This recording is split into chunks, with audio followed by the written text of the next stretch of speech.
하나님 말씀 신약성경 322쪽입니다. 빌립보서 4장 13절 말씀.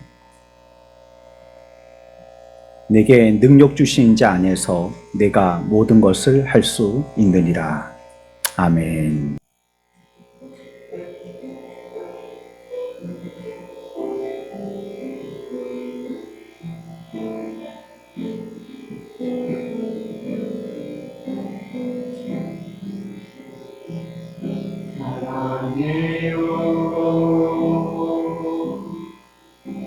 진실하신 나의 주님,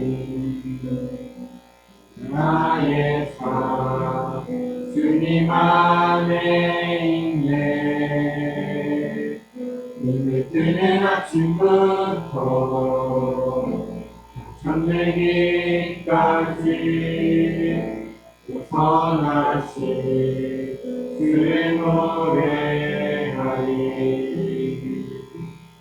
사랑해요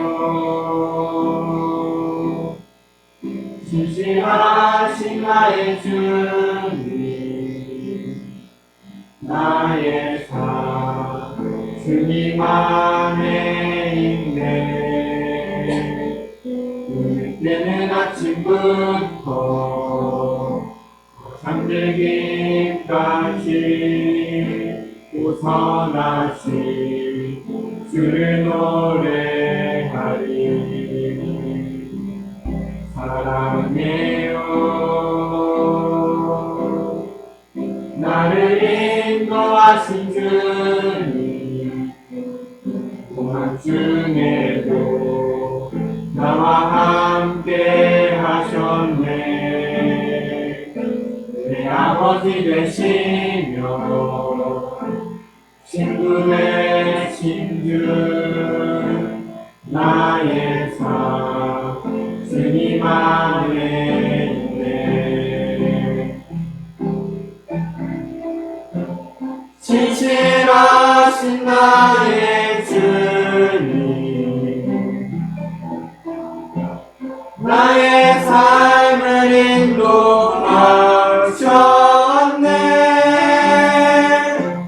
나의 모든 온 땅에 선하신 주를 노래하리. 진실하신 나의 주님, 나의 삶을 인도하셨네. 나의 모든 온 땅에 선하신 주를 노래하리. 주님의 선하심 날 인도하시네. 주님의 선하심 날 지켜주시네. 주께 엎드려 나의 모든 삶 주님께 드리네. 주님의 선하심 날 인도하시네. 주님의 선하심 날 인도하시네. 주님의 선하심 날 지켜주시네. 주께 엎드려 나의 모든 삶 주님께 드리네. 주님의 선하심 날 인도하시네.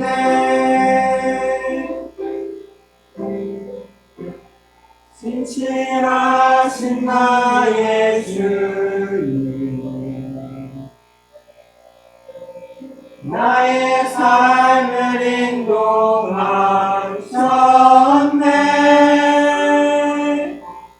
나의 모든 온 땅에 선하신 주를 노래하리.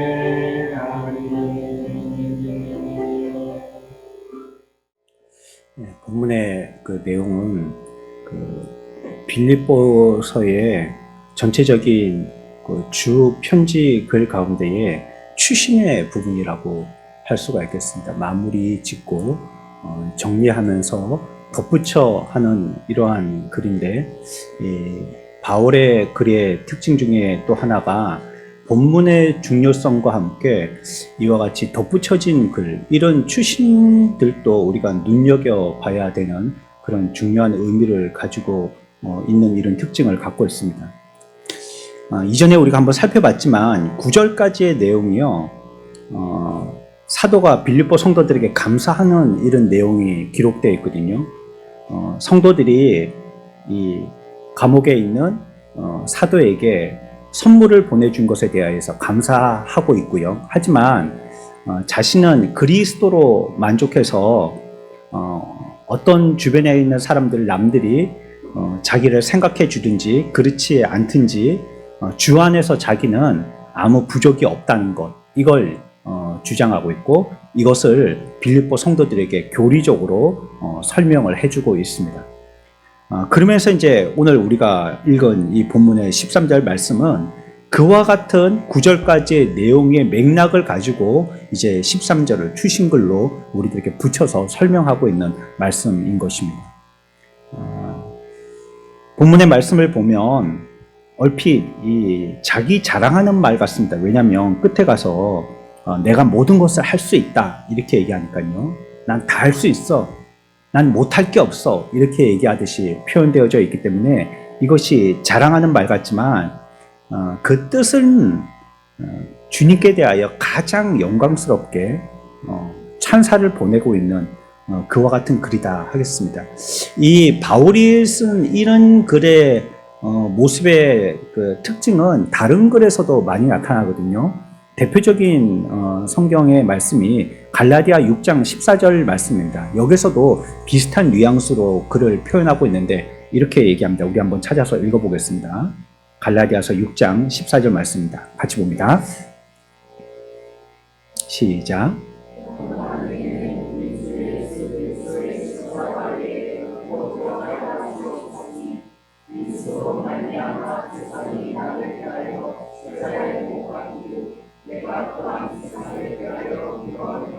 아멘.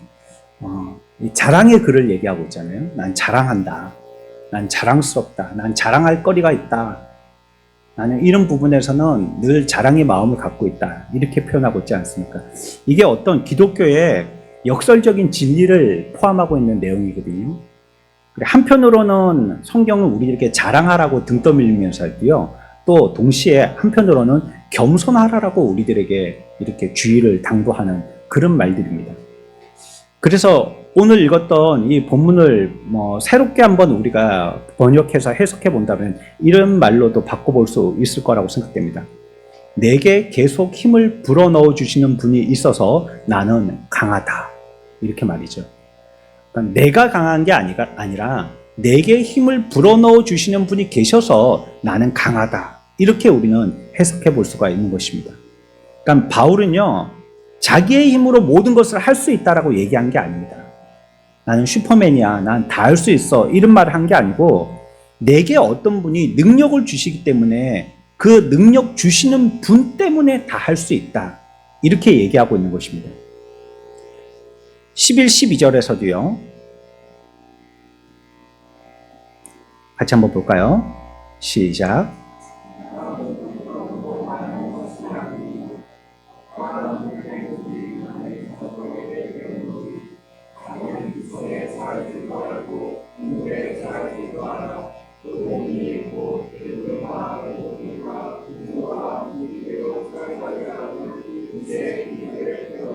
아멘. 끝에 가서 뭐라고 얘기하고 있냐면요, 일체의 비결을 배웠다라고 얘기하고 있습니다. 그러니까 내가 터득하거나 내가 깨달아서 이렇게 하고 있다라고 얘기하지 않고요, 자랑할 때는 배워서 자랑하게 됐다고 얘기하고 있는 거예요. 내가 담대한 것도 내게 함께하여 주시기 때문에 담대할 수 있다. 이렇게 얘기하고 있는 것입니다. 그러니까 사도가 처음부터 늘 자족한 것이 아니고 배워서 어떤 힘에 의해서 내가 배움을 얻기 때문에 이와 같이 자족하는 자가 되어졌다라고 얘기하는 것이죠. 그래서 어떤 상황에서든지 만족하고 또 자족하기를 배울 수 있는 사람이 됐다. 이렇게 고백하는 것입니다. 그러니까 이러한 주체 되시는 분의 그 가르침에 의해서 그 배움이 내게 경험이 되어서요. 그리고 이 주님의 인격을 우리가 알아가기 때문에 또 주님의 본을 우리가 본받게 되었기 때문에 나는 깨닫게 되어졌고 또 담대할 수 있게 되어졌고 알게 되어졌다. 이렇게 고백하고 있는 것입니다. 그러고 나서 이제 13절에서 그 궁극적인 설명을 하고 있는 것입니다. 그래서 바울은 무슨 논증을 하든지요, 또 무슨 토론을 하든지요, 그리스도 안에서 다 끝을 맺습니다. 처음은 자기 얘기를 하는 것 같지만, 그리고 뭐 사실 바울은 자기 얘기 잘 안 하는 사람이거든요.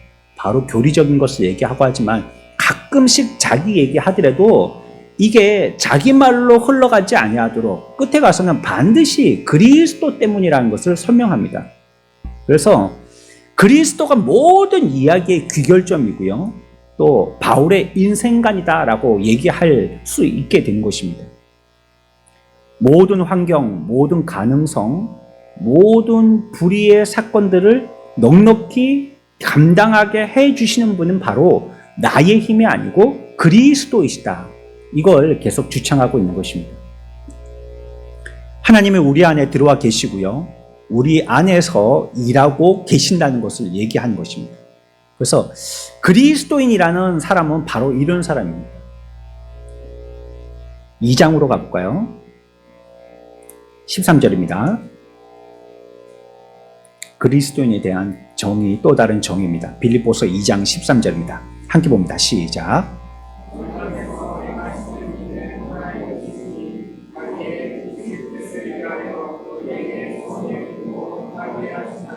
아멘. 그러니까 우리가 행하는데요, 우리 안에 행하게 하시는 일은 너희 안에 행하시는 이가 행하게 하신다는 것이에요. 이게 그리스도인입니다. 우리가 그리스도인에 대한 바른 정의가 필요한데, 다시 한번 강조하지만 우리가 믿는 것은요, 자기가 아는 수준에서 절대 벗어날 수 없습니다.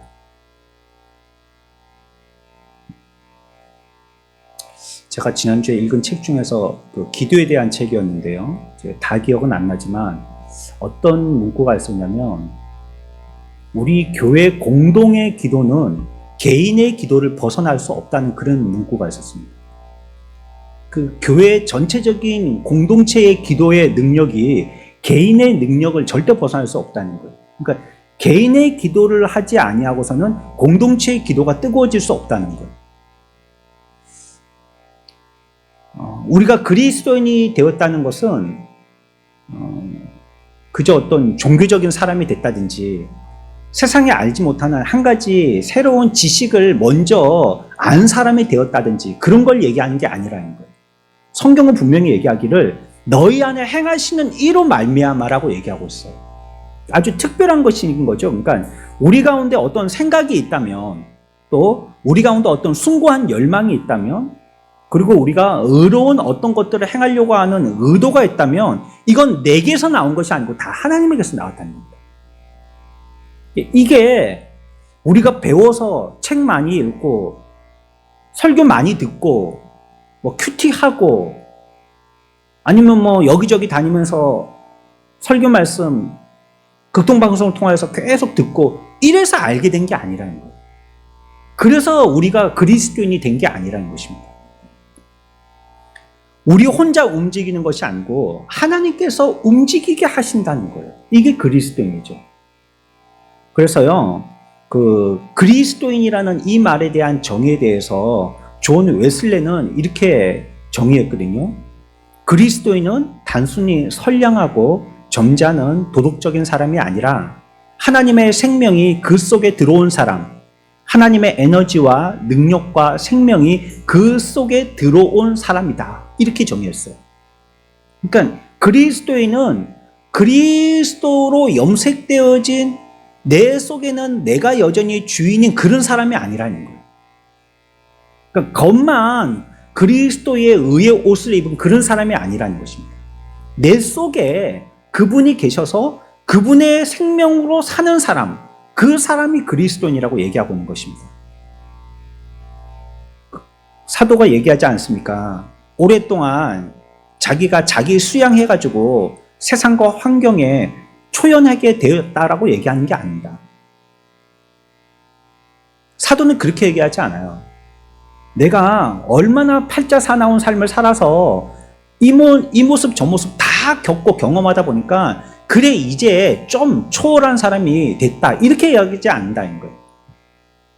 내가 원체 험한 환난과 풍파를 많이 만났기 때문에 이제 웬만한 건 까딱도 안 한다. 그래서 어려움이 와도 그거 이제 콧웃음 짓고 그냥 지나간다. 이렇게 얘기하는 게 아니라는 거예요. 자기의 힘으로 하는 게 아니고 내 속에 그리스도께서 계심으로 할 수 있다라고 고백하고 있는 것입니다. 수양이라는 말, 이거 우리가 조심해야 되거든요.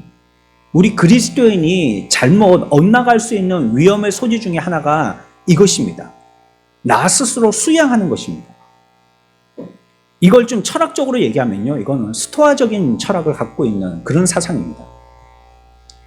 스토아주의는요, 그 시대 때에도 유행했지만 엄밀히 살펴보면 오늘날도 유행하고 있는 사상입니다. 힌두교나 불교, 이런 동양 종교, 이런 것들의 종교에 갖고 있는 이런 어떤 특성들인데요. 어떻게 하는 거냐면 마음의 힘을 키워보자는 겁니다. 우리 마음의 힘을. 그래서 우리의 육체도 통제하고 또 내 육체 밖에 있는 우리 환경 주변에 대해서도 세상에 대해서 초연하고 그리고 이 상황에 대해서도 휘둘리지 않도록 살아가는 이런 힘을 기르기 위해서 이런 사상을 우리들에게 가르치고 배우도록 하는 거죠. 그러니까 뭐가 필요한 겁니까? 계속 수양이 필요하죠. 내가 외부 환경에 그런 말미암아 피롱받지 않으려면 내 마음을 단단히 지켜나가야 되는 겁니다. 이게 수양이고요. 이게 스토아적인 철학입니다. 그러니까 스토아주의의 결론은요, 세상은 비관적이라고 얘기하는 거예요. 소망이 없다, 세상은. 어떤 것에서도 우리가 도움을 얻을 수 없다. 그러니까 네 마음 잘 지켜서 세상에 상처나 받지 않도록 해라. 이게 스토아적인 철학입니다. 여러분들의 마음과 우리가 배우고 있던 기독교와 잘 비교해 보셔야 됩니다. 이게 우리가 기독교라는 허울을 쓰고 자기 수양하는 종교가 되기가 쉬워요. 기독교가 잘못하면.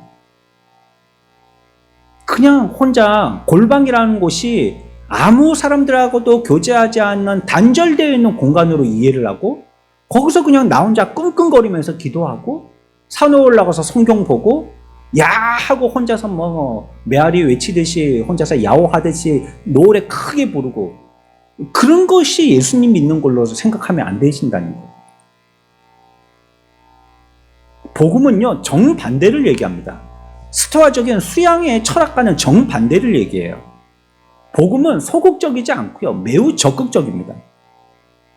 그래서 바울의 승리의 토대가요, 자기에게 있지 않고 자기와 함께 그리스도의 연합에서 이루어졌다라고 얘기하고 있는 거예요.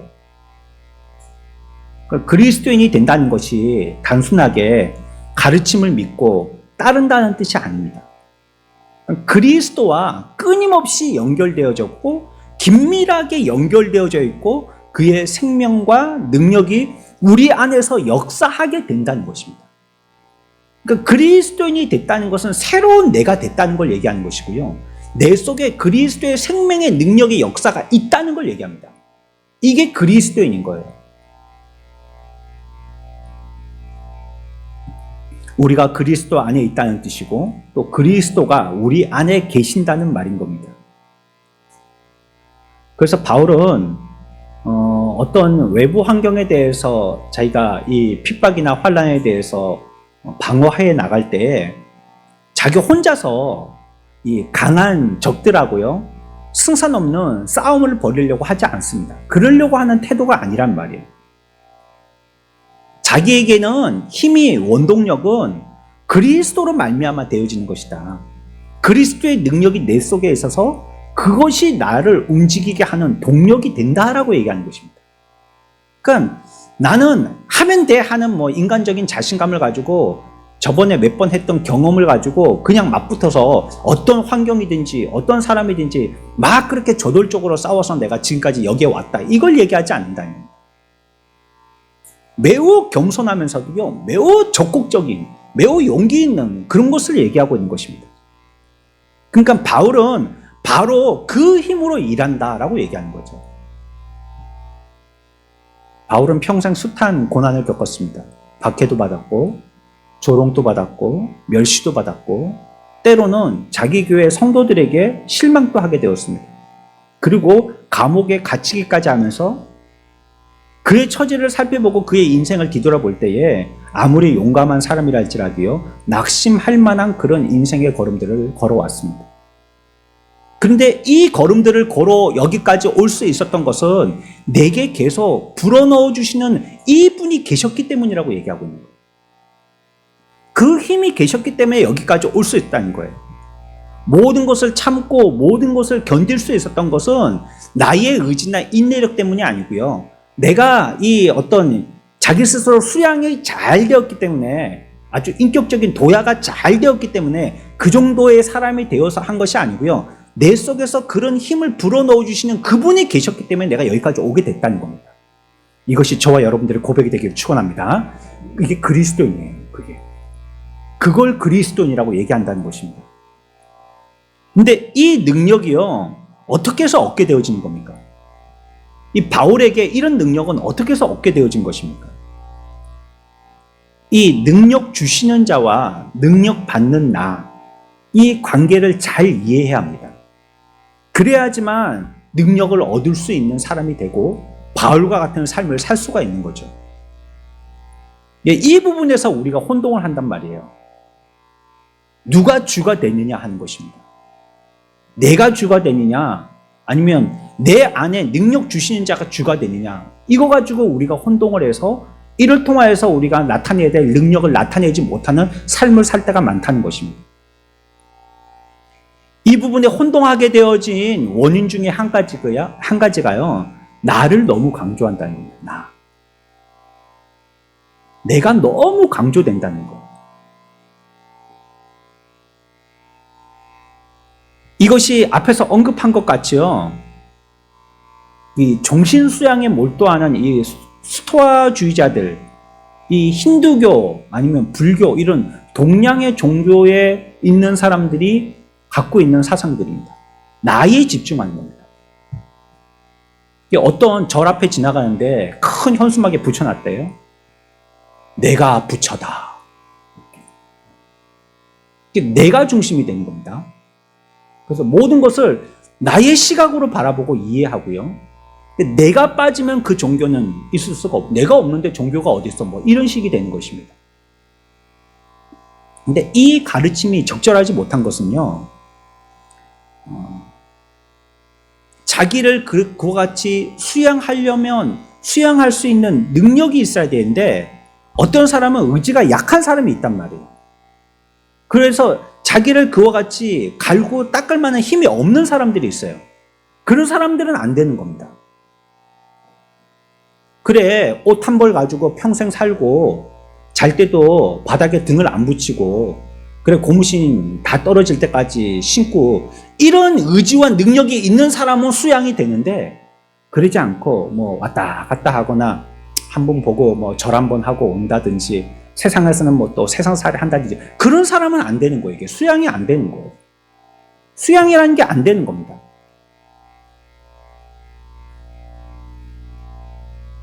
또한 어떤 사람은 그런 수양이 되려면 수양을 할 수 있는 시간이 있어야 될 거 아니에요. 하루 벌어서 하루 먹고 사는 사람들이 있는데 그 사람들이 언제 수양할 거예요? 수양이라는 많은 시간이 필요한데, 그거 갈고 닦는 훈련인데, 이거 훈련할 시간이 있어야 되는데 이 사람들은 훈련할 시간이 없단 말이에요. 그러면 이 사람들도 이 부분에 대해서는 실패하고 마는 것입니다. 또 천성적으로 이런 부분에 대해서 관심을 가지기 힘들어하는 사람들이 있거든요. 계속 활동적인 사람들, 천성적으로. 그런 사람은 또 수양이 어려운 겁니다. 30초도 방석에 엉덩이 붙이고 앉아있지 못하는 사람들. 계속 뭔가 움직여야지 살아있는 삶이라는 걸 갖다가 체험하는 사람들. 이런 사람들은 이런 부분에서는 수양이 어려운 것이죠. 이런 이유들은 전부 다 나에게 대해서 강조하기 때문이거든요. 우리들도 우리가 신앙생활 할 때 너무 나를 중요시하면 안 됩니다. 성경에도 우리가 주님을 따를 때 어떻게 하라고 얘기하고 있습니까? 십자가를 지려면 어떻게 하라고요? 나를 부인하라고 얘기하고 있거든요. 자기 중심이 되어서 모든 것을 판단하고 내가 기분 좋으면 믿음이고 내가 기분 상하면 그거는 불신앙이고 이렇게 해석하는 건 굉장히 위험한 신앙이라는 거예요. 내 기분 여하에 따라서 내 마음 여하에 따라서 이거 할 건지 말 건지를 결정하는 것, 이 모든 것들이 내가 중심이 되는 것 아닙니까? 이럴 때는 그리스도적인 능력을 나타낼 수가 없다는 거예요. 또 한 가지 혼란이 올 수 있는 상황이 있습니다. 그게 뭐냐면 나를 완전히 소거해버리는 겁니다. 나를 없애버리는 겁니다. 여러분, 이런 글을 여러분들 많이 읽어보셨을 겁니다. 내 머리를 통해 그리스도가 생각하시고 내 음성을 통해 그리스도가 말씀하시고 내 마음을 통해 그리스도가 사랑하시고 내 손을 통해 그리스도가 도우소서. 그러면 나는 어디 있다는 말입니까? 나는 그냥 파이프라인과 같이 나를 통과해서 무엇인가 나타나게 되신다면 나는 어디 있다는 말이에요, 그러면? 우리는 그냥 마니킹이 돼도 된단 말이잖아요. 하나님이 굳이 인간을 안 쓰시고 마니킹이나 인형을 쓰셔도 된다는 거 아니에요. 곰돌이 인형을 통해서 역사하시고 롯데백화점 앞에 디피되어 있는 그런 마니킹을 통해서 역사하시고 그러시면 되는 거 아니에요? 이 표현이 그런 거 아닙니까? 그러면 우리는 어디 있습니까? 그러면 이렇게 하는 것이 믿음의 삶인가요? 이게 그리스도인의 삶인가요? 바울은 이것도 부인하고 있습니다. 그런 것 아니라는 거예요. 내가 아예 사라지고 없는 것, 음소거라고 얘기하는 것처럼 자신 소거되는 것, 이것도 그리스도적인 삶은 아니라는 것입니다. 개성이 다 사라지고 오직 그리스도가 그의 여러 능력과 재능을 사용하는 사람. 그러니까 그리스도인이라는 말은 그런 말은 아니라는 거예요. 마치 저는 이걸 생각하면서 영화 하나가 떠올랐는데 무슨 영화냐면 베놈이라는 영화. 여러분 베놈이라는 영화 보셨어요? 3까지 나왔는데 그 생각을 하면서 내가 그 영화를 내용을 찾아보니까 비평가들의 비평 가운데 문제거리가 몇 가지가 있더라고요.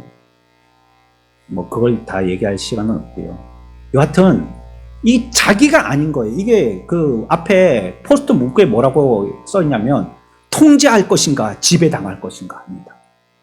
통제할 것인가 지배당할 것인가. 이 자기는 없는 거예요. 완전히 외계의 생물체가 나를 갖다가 휘감아서요. 지가 왕이 되는 거고 나는 그냥 거기에 숙주가 되는 겁니다. 껍데기가 되는 거죠. 겉은 내 모습이지만 나는 아무것도 힘을 발휘할 수 없고 아무것도 아닌 거예요. 내 속에 있는 그 외계의 생물체가 진짜 나인 거죠. 그러면 그리스도인이 그런 걸 얘기하는 겁니까? 내 속에 하나님만 역사하시고 나는 그냥 헛개비처럼 눈이 풀려가지고 몽롱해가지고 아리끼리 해갖고 침 흘리고 다니고 그게 그리스도입니까? 성경은 그걸 얘기하는 것도 아니라는 말이에요. 갈라디아 2장 20절 봅시다. 여기에 대해서 아주 잘 설명하고 있는 말씀이라고 생각되어지는데요. 갈라디아서 2장 20절입니다. 같이 읽습니다. 시작.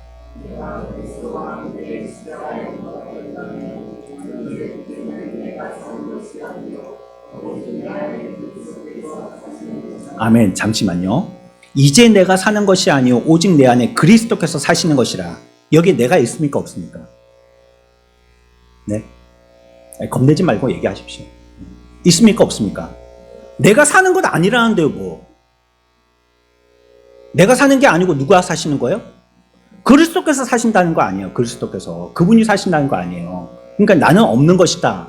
혼란의 문제 가운데 두 번째에 해당되는 것이죠. 나는 없는 것이니까. 그래, 이렇게 되면 이 성경이 문제가 되는 겁니다. 제가 지금 성경의 오류를 지적하는 게 아니고 성경이 그렇게 얘기하는 게 아니라는 거예요. 끝까지 다 읽어봐야 됩니다. 그 이후에 다시 이어서 읽습니다. 시작.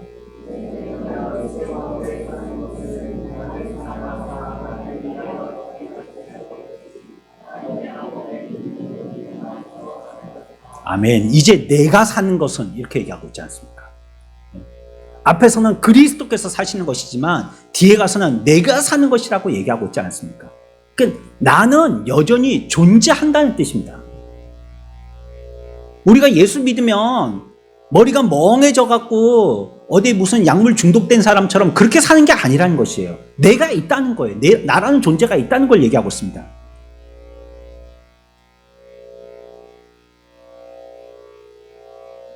그리스도인의 삶은요, 내 힘만으로 사는 삶도 아니고요, 또 나를 완전히 지워서 소거해버리는 삶도 아닌 것입니다. 그리스도가 전부 다 해주실 테니까 말이죠. 그분이 모든 것을 해주실 테니까 말이죠. 나는 이름 석자도 필요 없고 그분에게만 다 올인하면 그분이 다 해주시고 막 나는 그냥 감나무 밑에서 입이나 벌리고 있으면 되고, 그게 아니라는 거예요.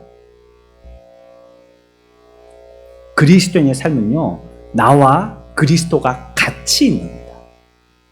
그래서 이 부분을 성경에서 아주 좋은 단어를 썼는데 그 단어가 뭐냐면 연합이라는 단어입니다. 연합. 같이 합했다는 겁니다. 누가 누구에게 종속되어진 이런 부분보다도 연합되었다는 거예요. 연합되었다. 이건 얼마나 하나님께서 우리를 존중하는 의미로 쓰신 단어인지 몰라요.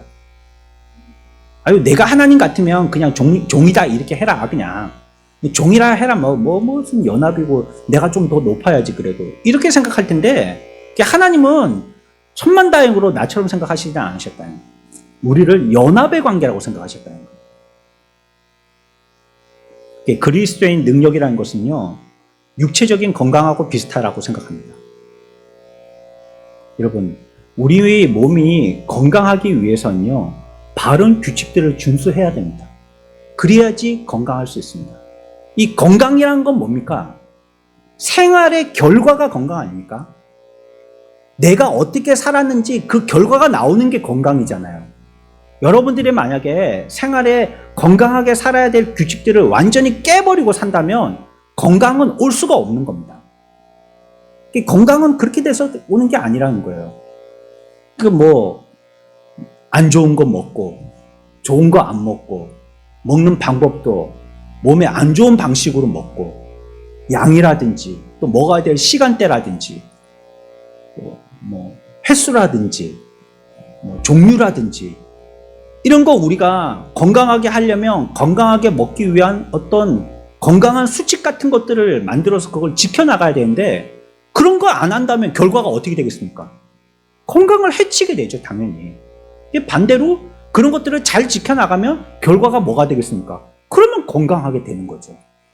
건강이라는 것은 우리의 생활의 어떠한 면의 결과를 얘기하는 거예요. 그게 건강이죠. 그래서 어떤 면에서는 건강 자체에 대해서 생각할 필요가 없는 겁니다. 내가 내 몸에 대해서 어떠한 부분에 대해서 의식이 된다면 그 사람은 건강하지 못한 겁니다. 팔이 달린 게 막 의식이 돼요. 야, 내 팔이 있구나. 이 사람은 팔이 아픈 사람입니다. 이가 있구나. 이가 있네. 이가 여기 딱 붙어 있네. 그 사람은 이가 아픈 사람입니다. 간이 있구나. 간이 막 쪼이는 거 보니까 내 간이 여기 뱃속에 있구나. 이걸 느끼면 간이 안 좋은 사람입니다. 건강한 사람은요, 이런 걸 느끼지 못합니다. 그냥 그것이 일상이 된 거예요. 우리가 건강이라는 것을 생각할 때에 건강 자체에 대해서 너무 의미를 둘 필요가 없다는 거예요. 생활의 규칙만 잘 준수하면 건강은 결과적으로 그런 계산이 나오는 겁니다. 우리의 신앙의 회복도 마찬가지라고 생각합니다. 우리가 빨리 이 슬럼프에서 빠져나와야지 하고 어떤 건강한 신앙의 삶을 살려는 결과에 너무 치중할 필요가 없다는 거예요. 건강이라는 것처럼 영적인 회복과 영적인 건강을 위해서 그거에 너무 몰두할 필요가 없다는 것이에요. 우리의 삶의 규칙들을 준수하면, 건강한 규칙들을 준수하면 건강해지듯이 우리의 영적인 회복도 그러한 삶을 살면 영적인 회복이 주어지는 것입니다. 너무 그 결과만을 두고 어떻게 빨리 회복해야지, 빨리 슬럼프에서 나와야지, 빨리 건강해져야지, 빨리 성령 충만해야지, 이렇게 되면 이게 방법이 잘못되기가 쉬워지는 것입니다. 시험에서 헤쳐나오기만 구하기만 한다면 그럴 것이 아니고요. 그렇게 하기만을 애쓸 것이 아니라 자신의 잘못도 찾아봐야 되고 또 분석해야 되고 또 우리에게 익히 주신 말씀들에 대해서도 열심히 사는 것, 이런 것들이 이러한 우리가 지켜야 될 신앙의 규칙적인 건강한 삶들을 지켜나가는 것, 이럴 때 건강은 자동적으로 회복되게 되어지는 것이죠. 그리스도의 삶을 살 수 있는 능력도 규칙과 그 법칙을 지켜나가야 되는 것입니다. 그게 뭡니까? 그게 뭘 얘기하는 것입니까? 우리가 그리스도와 함께 살아가는 것입니다. 그분과 직접적인 관계를 가지고 그분과 연합되어진 관계의 삶을 살아나가는 것입니다. 그러면 슬럼프도 나오게 되고요. 영적 회복도 있게 되고요. 성령 충만도 되게 된다는 것입니다. 내가 나의 문제에 대해서 고심한 나머지 이 문제를 어떻게 해결할까 해서 자기를 자꾸 파잖아요. 그러면 이 사람은 어떻게 건강하지를 가지고만 계속 파는 사람하고 같다는 것입니다. 그분과 함께 시간을 보내야 합니다. 여러분들이 주님과 함께 시간을 보내지 않고 그분과 연합된 삶을 안 살면서 영적인 건강을 바라십니까? 그러면 그 마음이 거짓된 거죠. 그분에 대해서 우리는 묵상해야 됩니다. 우리가 묵상해보지도 않고 주님이 그러셨을 거야 하고 단정 짓고 내 마음대로 행동한다면 그 사람은 회복이 안 된다는 거예요. 그분에 대해서 읽어야 됩니다. 그분이 내게 지도해 주신 지침 아닙니까? 이거 읽어보지도 않고 그냥 내가 알아서 판단하고 내 느낌대로 간다면, 그렇다면 이거는 다른 방법으로 해결하고 있는 사람이라는 거예요. 그분을 아는 이 일에 집중하는 겁니다. 그분과 연합되어진 삶, 그 삶을 살기 위해서 노력하고 애쓰는 것입니다. 그때 그 삶이 영적인 삶이 되고요. 성령 충만한 삶이 되고, 혹시 슬럼프에 빠진 사람이 있다면 그 사람의 시험을 극복하는 회복의 방법이 되는 겁니다. 빌립보서 3장 10절입니다. 같이 읽어봅시다. 시작.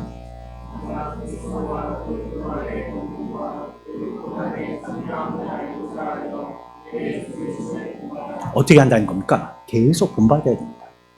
계속 끊임없이 본받는 삶을 살아야 된다는 거예요. 그와 연합되어진 삶, 그 본받는 삶, 이런 삶을 우리 계속 살아야 된다는 것입니다. 그리스도와 계속 접촉하고 그리스도와 끊임없이 소통하는 이런 삶이 있어야 된다는 것입니다. 그러니까요, 우리들은요, 방해가 될 만한 것이 있다면 피해야 되겠죠. 우리의 신앙에 이와 같이 걸리는 것이 있다면 피해야 되겠죠. 건강하고 싶으면 어떻게 해야 됩니까? 찬 음식은 피하고 따뜻한 음식을 먹고 몸을 따뜻하게 해야 된다고. 기본적으로 저는 어디 책에 보니까 그렇게 나와 있더라고요. 암이 좋아하는 게 찬 성질이라서 몸을 자꾸 따뜻하게 해주라고 그런 말이 나와 있더라고요. 아니, 그러면 건강해진다는 거예요. 암은 그거 싫어한다는 거예요. 근데 내가 내 몸을 건강하게 하려고 애를 쓰는데 계속 찬 걸 먹어요. 그리고 찬 데 가서 자요. 몸을 춥게 만들어요. 그러면 건강할 수 없는 거 아니겠어요? 방해가 될 만한 것이 있다면 그걸 피해야 되겠죠. 하나님과 나와의 연합에서 소통을 이루지 못하게 하는 것, 연합을 이루지 못하게 하는 것 있다면 그걸 방해거리로 생각하고 그거를 우리들은 방어해내야 되겠죠. 밀어내야 되겠죠. 마찬가지로 그리스도와 함께 하는 영적인 규칙은요, 하나도 지키지 않고 무시한 채요, 행복하고 영성 회복만을 구한다면 이건 어디서 능력이 생기길 바라는 겁니다. 그분과 연합하려고 하지 않고 그분의 말씀을 따르려고 하지 않고 그분의 지도를 따르려고 하지 않고 바울과 같이 그분과 함께 하려고 하는 삶이 없는데 내가 성령 충만하기를 말한다면 그건 어디에서 기인한 소원이냔 말이에요. 누가 그렇게 하면 된다고 가르쳤냔 말이에요. 우리가 열심만 가지고 열심히 찬 거 먹으면 건강해지는가요? 그러면 열심을 다해서 불량식품 먹으면 건강해지는 거야. 그것과 마찬가지인데 내가 열심을 다해서 회복된다면 말이죠. 그런 게 아니잖아요. 예수 믿는 게 그런 게 아니잖아요. 우리는 어느 정도 예수를 믿고 나서 예수에 대해서 어느 정도 우리는 이제는 달관했다라고 생각하기 시작합니다. 아, 믿는 거 이런 거야라고 스스로 판단하고 규정 짓기 시작합니다. 그리고 자기의 생각대로 어떤 일들을 규결하고 결정 짓고 행동합니다. 그리고는 어떤 때에는 슬럼프에 빠졌다가 또 어떤 때는 회복되었다가 이렇게 파도를 탑니다. 우리가 참 그리스도인이라면 그분과 연합되어진 삶을 사는 거죠. 내 개인으로 내 독단적으로 행동하는 게 아니고 또 내가 전혀 없는 채로 빈 헛개비처럼 그렇게 인형처럼 따라 사는 것도 아닌 것이죠. 사도가 뭘 얘기했습니까? 우리가 지난주에 배웠지만 생각해라. 이런 것들 생각해라. 이런 것들을 생각해라. 9절에서처럼 이런 것들을 생각했다면 그대로 실천해라. 그와 같은 연합의 삶을 살 때 우리들은 성령 충만한 거고 바울이 얘기한 것처럼 어떤 환난과 고비가 있다 할지라도 거기서 회복할 수 있다라고 극복할 수 있다라고 그래서 내가 넉넉히 이기고 지금까지 왔다라는 이러한 신앙의 고백의 삶을 살 수가 있는 것입니다. 우리는 최선을 다할 뿐이죠. 우린 노력해야 됩니다. 여러분들이 여러분들의 삶에서 건강하기 위해서 경건 생활을 살아야 됩니다. 거룩한 삶을 노력하고 애써야 됩니다. 여러분들의 그러한 생활이 그런 결과를 나타내기 때문입니다. 능력을 주시는 분은 하나님이십니다. 내가 하는 게 아니고 하나님이 그렇게 하시는 분이십니다. 그분은 하늘의 의사셔가지고요. 우리들이 어떻게 되어질지 잘 아셔요. 우리의 안색도 살피시고요. 우리의 진맥도 하시는 분이십니다. 나의 약함을 어느 누구보다 잘 아시는 분이시죠. 그렇기 때문에 내게 그분이 의사로서 처방할 수 있는 최상의 처방으로 내게 힘을 불어 넣어주시는 분이란 말이에요. 그게 나 혼자로서는 감당이 안 되고 극복할 수 없고 이겨나갈 수 없지만 나를 잘 알고 계시는 나의 주치의가 내게 그와 같이 힘을 넣어주실 때 그때 우리들은 할 수 있다라고 바울은 고백하고 있는 것입니다. 그러니까요. 사도가 말한 대로 행동하십시오. 그리스도인의 삶을 살아야 됩니다. 기도해야 됩니다. 그리고 그리스도인을 묵상하고요. 말씀 가지고 큐티해야 합니다. 그리고 여러분들이 하나님 앞에 나와서 말씀의 정적인 삶, 이성적이고 뚜렷하게 그걸 합리적으로 판단할 수 있는 그러한 삶을 사는 것과 함께 기도로서 우리가 능동적인 삶, 뜨겁고 아주 동적인 삶이 돼야 됩니다. 기도회에 나와서 기도해야 합니다. 또 설교의 말씀으로 내가 가야 할 그 길이 어떤지 잊어먹지 않도록 말씀을 내비게이션 삼아야 됩니다. 끊임없이 살펴보고 끊임없이 들으면서 끊임없이 확인해 나가는 것입니다. 그리고는 염려하지 말고 맡겨버리는 것. 이 삶이 내 삶이 아니고 그분이 주도하여 주시는 삶이기 때문에 그분과 함께하는 삶이기 때문에 내가 우리의 지난 우리의 삶과 같이 앞으로의 삶도 하나님께서 그와 같이 인도해 주실 거라고 믿고 그분께 의지하는 것입니다. 그러면 그분이 힘 주신다는 거예요. 그러니까 이 그리스도인이 된다는 것은요 매우 단순한 거죠. 복잡하게 설명했지만 굉장히 단순한 겁니다. 그분을 인정하고 그분과 함께 생활하는 겁니다. 그냥 그분을 인정하면서 그분의 참 인격체로서 그분과 함께 동행하면서 사는 것입니다. 저 여러분들 삶이 어찌해야 되겠습니까? 우리가 어떤 삶이 돼야 되겠습니까? 내가 사니 하나님 나에게 에너지를 충전해 주십시오. 하나님 내가 이겨야 되겠으니까 내게 그런 강한 마음을 주십시오. 우리가 이럴 때가 많지 않습니까? 하나님 난 약합니다.